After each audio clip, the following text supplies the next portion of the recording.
Hello and welcome back to Retro Ranger. Today we're going to be taking a look at some modern games that were inspired by their retro classics. Now, while I'll prefer the original ones, of course, there's definitely something to be said about the advancements over the decades in game design and the hardware in which they run, making for some pretty significant improvements. Another awesome attribute here is that the development teams themselves had grown up with these retro staples, and now they are inspired, right, to recapture the charm that captivated us as kids. One of my favorite newer systems that's capturing these with physical releases is, of course, the Nintendo Switch. Now, I'm excited to jump in and take a look at these newer entries that were really built upon these definitive predecessors. So let's get to it.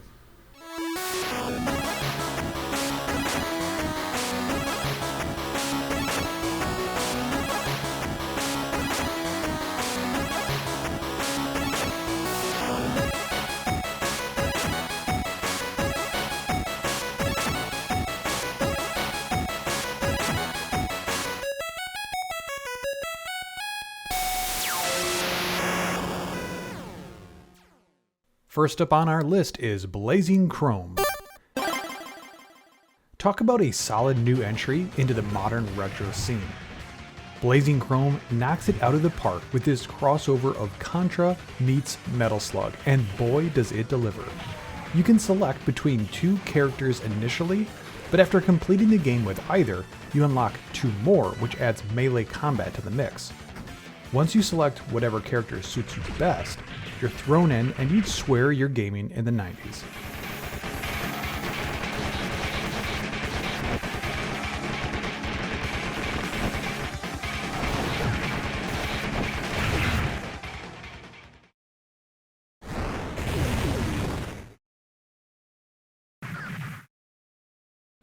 The art, the music, and the gameplay create this trifecta which captures the classics so well, and yet adds the nice quality of life aspects that gamers today have come to expect. The levels themselves are very reminiscent of Contra 3, utilizing both horizontal and vertical space well. The hand crawl grappling is here, and it's used to deliver some clever ways to keep the combat fresh and challenging. Speaking of challenging, this game hits the sweet spot on difficulty. At first, this might come off as punishing, but it's a game that makes you always say, "one more time" when you die, and it won't be long before you're wise to the enemies and the great level design that has you progressing quickly.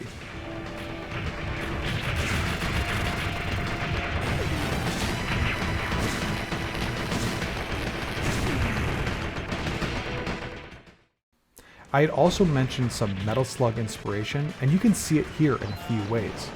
In some levels, there's mechanical vehicles that allow you to jump in and really start the big destruction.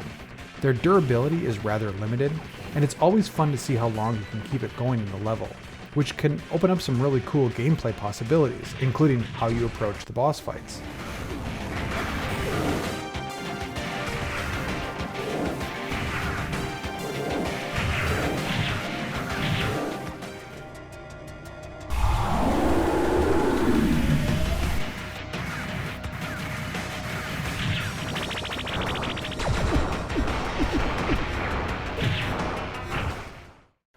Speaking of boss fights, here too you can see some Metal Slug inspiration, especially with this climbing boss who keeps pushing you to the top of the screen. It feels straight out of Metal Slug 2, and here it's just as fun. Each boss is unique and presents a new challenge that keeps the momentum up from start to finish. While the art in general is fantastic across the board, the bosses are no exception and mixes well with the gameplay to recreate that amazing 16-bit era.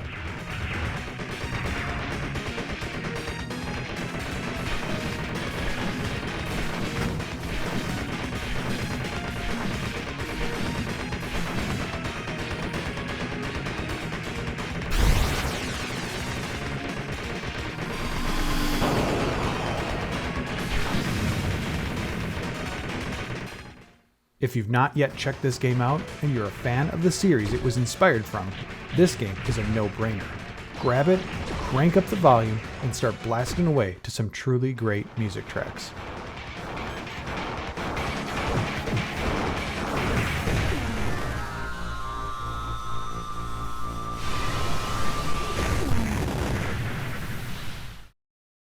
Okay, moving on to the next modern retro game on our list. There was magic in the air in 2019, apparently, because also released that year was Xeno Crisis, a kickstarted game from a tiny indie studio, Bitmap Bureaus.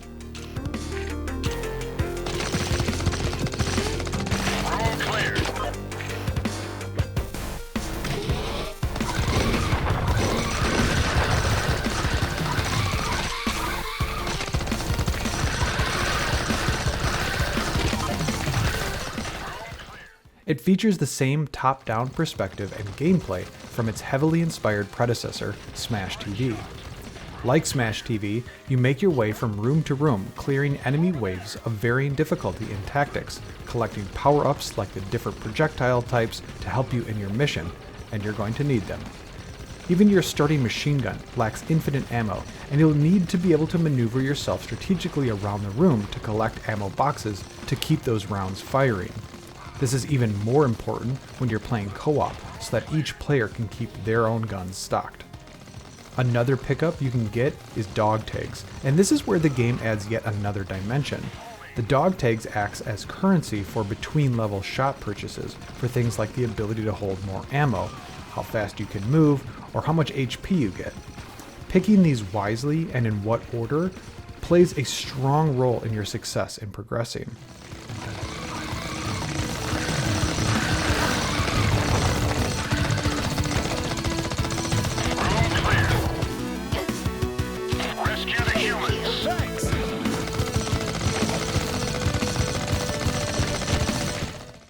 With most levels, they end with a boss to test your skills, and you'll be wanting to make sure that you save your extra lives for those showdowns.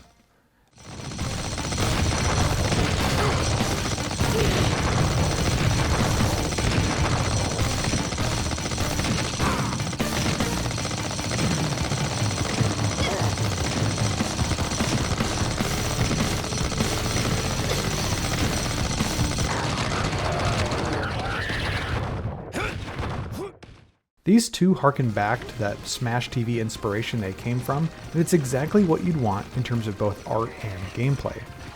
The stages themselves look great, and the art style really matches the fun factor here. Inspired by the Alien movie franchises, the theme fits perfectly into the high-action gameplay, and it just elevates this title to a top-tier modern take on a great classic.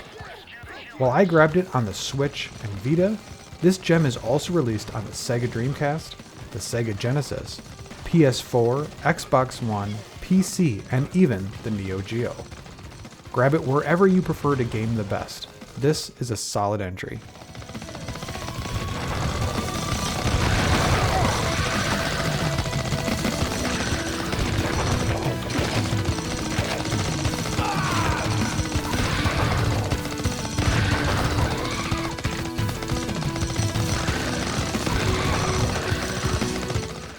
Alright, moving right along. Here's the next game on our list, Shovel Knight.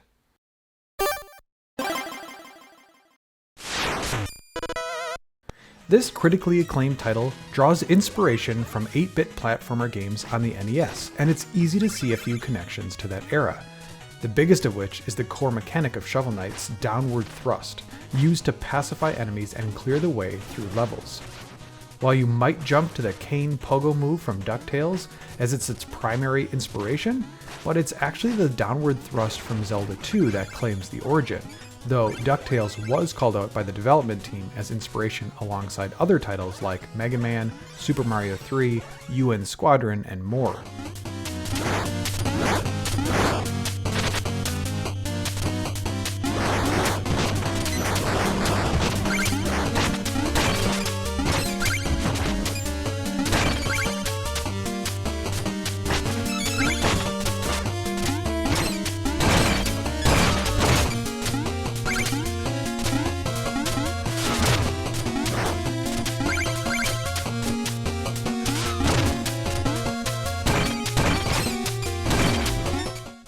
Elements from all of these games can easily be seen, like the level design and the overworld map, though the dev team raised the bar on nearly every one.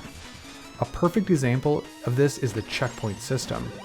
Throughout each level as you progress, there will be a series of checkpoints that you can either collect or, more interestingly, choose to destroy and collect further treasure, but increasing the ante on risk. It's subtle tweaks like this, or the Fog of War that reveals an SMB3 style world map, that each culminate in a great modern spin of the classics that we all love to play. The art is fantastic, and it really shines with the incredible boss encounters and cutscenes. Paired with this is some of the best chiptunes music in existence. These are all brought to us by Jake Kaufman, and even features collaborations from the Mega Man composer himself, Manami Matsume.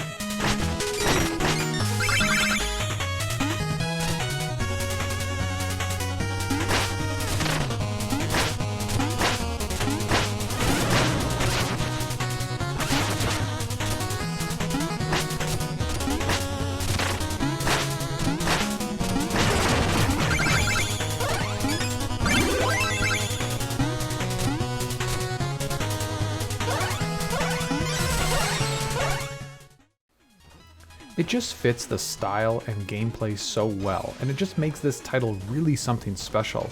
And so when I found out that they were releasing the soundtrack on physical media, I just had to scoop it up. Just when you thought that you've done everything that there is to do with this game, here comes the DLC, and wow, it just adds something really unique and special. Instead of playing as Shovel Knight, you take control of one of the villains, Plague Knight, Spectre Knight, or King Knight, as you adventure through the game again with remixed levels and remixed music. Each plays incredibly distinct from one another, and they're all genuinely fun. My favorite being the Spectre Knight campaign, as the platforming is incredibly fun and satisfying. It might sound like I'm gushing a little bit over this one, and you're probably right. Shovel Knight delivers on all fronts, and it's a must-have in any retro gamer's collection, even if it technically isn't retro yet.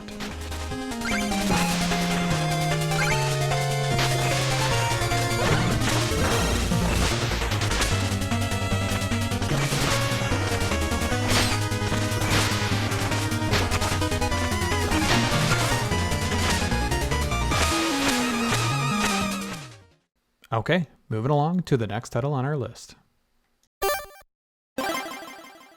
When Koji Igarashi, a prominent creative leader at Konami, known for his strong involvement in the Castlevania series, left Konami in 2014, he was laser focused on developing a Symphony of the Night style follow-up game. He would launch his concept on Kickstarter, calling his concept Bloodstained, Ritual of the Night, and it would go on to be funded to generally positive reception. However, we're not going to be talking about Ritual of the Night this time, but rather a companion game to it that was developed alongside as part of the Kickstarter campaign. This companion game, which recaptured audiences' love of the 8-bit Castlevania games, specifically Castlevania 3, was called Bloodstained, Curse of the Moon. You start out as Zangetsu, a swordsman who is seeking revenge on the demons who cursed him, which takes him through various situations and locations, all of which are done in an 8-bit style designed to rekindle the series of which it was inspired from. Like Castlevania 3, each stage consists of multiple, diverging paths to the boss. Where Curse of the Moon really gets interesting is when you kill the first 3 bosses. After each, you meet a potential ally, and you're faced with an interesting decision. You can either recruit them, you can kill them, or you can ignore them. If you recruit them, they become a playable character for the rest of the game, and you can switch to and from instantly. As a playable character, they have their own special moves and their own attributes. Miriam, for instance, is the only character that can slide, helping you access areas uniquely behind such a challenge, but she can also jump higher than Zangetsu as well. Each character has their own advantages and disadvantages for the right situation, so recruiting all of the allies gives you quite a bit of options at your disposal. If you die, you can actually still have the other characters alive, and you can attempt to complete the stage with the remaining left, though you won't be able to switch to any dead allies until they're revived at the end of the stage. Now, instead of recruiting them, you can also kill them where they stand. And while this is cruel, Zangetsu actually gets powered up, like double jump, a stronger attack, and more. It's possible to kill all 3 potential allies and complete the game with just Zangetsu alone, which is rewarded with its own special ending, and rightfully so. It's quite the accomplishment being well on the difficult side. Lastly, instead of recruiting or killing the allies, you can actually just walk past them, presenting an even steeper challenge. Each of these choices matters in terms of which ending that you get at the end of the game, and to get all 6 that exist, you'll need to do a combination of all the options. While fans eagerly awaited Ritual of the Night, it was Curse of the Moon that really made a major splash, and in some ways, it feels like it overshadowed the primary game itself. More impressively, the development team just took 6 months only to complete this game, and it would create a sequel simply titled Bloodstained Curse of the Moon 2 in mid-2020.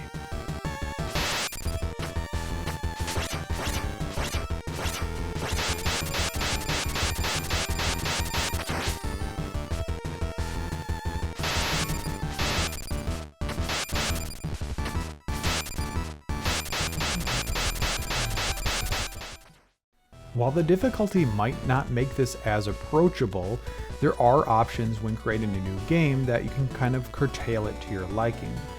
Personally, I love the challenge and the throwback to classic Castlevania, which just feels perfect.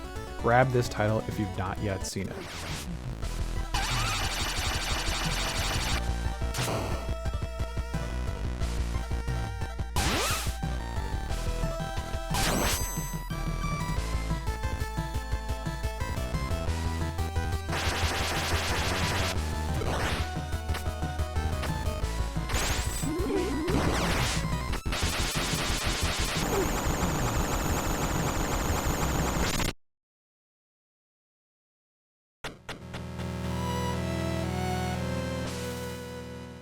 Okay, enter our next game on the list, Panzer Paladin.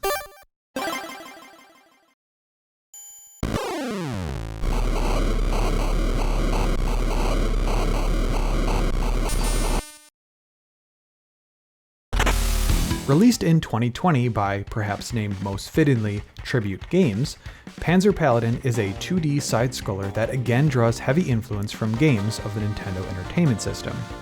As a meteor crashes to Earth, demons invade and it's up to Flame, a whip-wielding soldier and her mechanized suit armor, to stop them.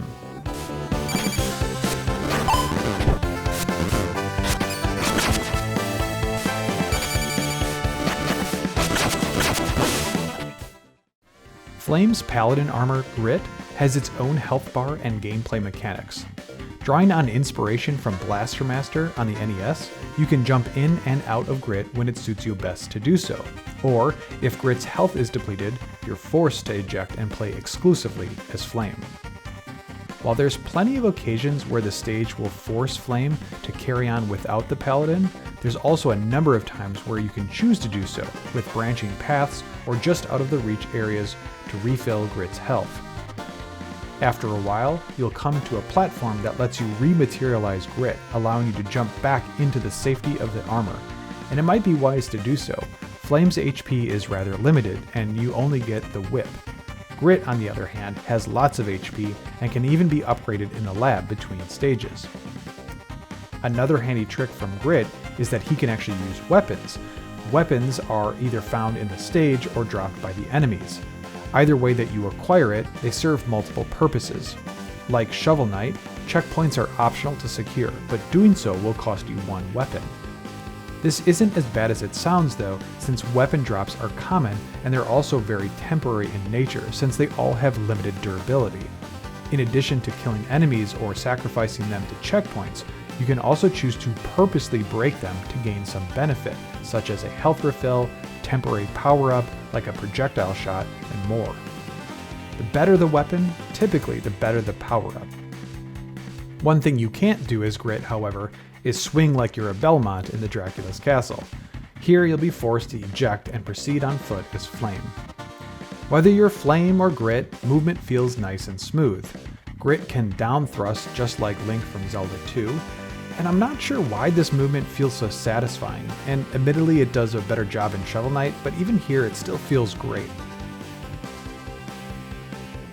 In addition to the downward thrust, you can also upward thrust as well, which is not only an attack, but it can also act as sort of a double jump to help you with the platforming. The art is really appealing, though there are some times where the background can blend too much with the foreground. Thankfully, that's kept relatively minor, and the overall presentation is impressive. The sound department is fitting as well, and though it's not as memorable like it is in Shovel Knight, it is still great to hear.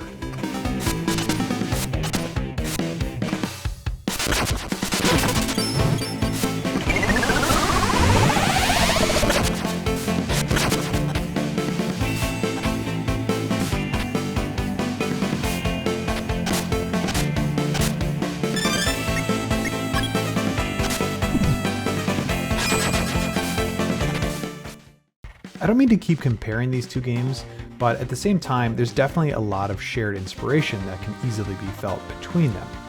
Case in point, once you complete the original available stages, you're off to a Dr. Wily style conclusion, complete with a path overlaid stage progression straight out of the Mega Man series.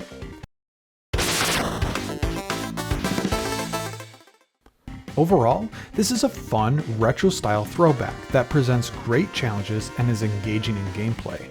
There's nothing new here per se, but it does take the best elements and mix them together well for an overall polished entry into the genre.